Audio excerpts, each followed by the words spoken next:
So good morning. So today we have some questions to deal with. The first one is, what is a flip-flop? So flip-flop is a digital sequential circuit and it is the basic building block of any sequential circuit. And name the types of flip-flops. We have four types: SR, JK, T and D. SR indicates set reset, JK is the modification of SR, T is the toggle flip-flop and D is the data flip-flop. Okay.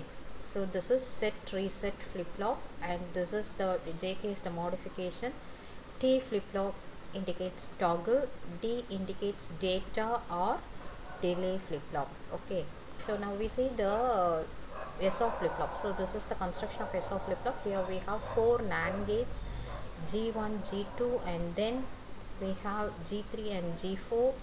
So this G3, G4 forms the first stage. Okay, and this is the first stage and this is the second stage. S and R are the inputs.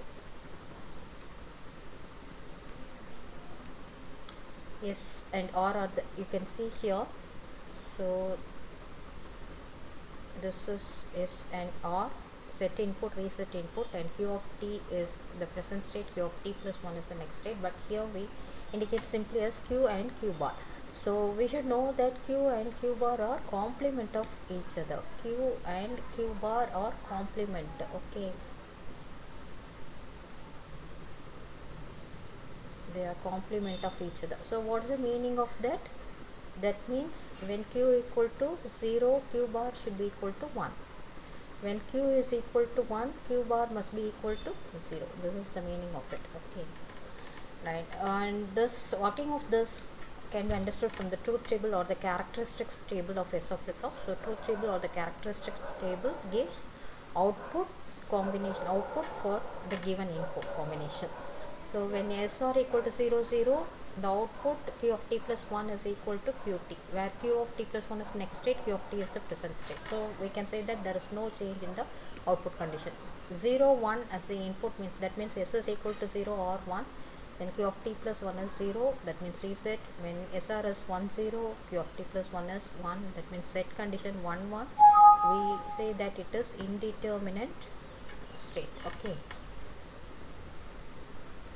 And here we have the excitation table, and the excitation table gives the inputs for the given output condition.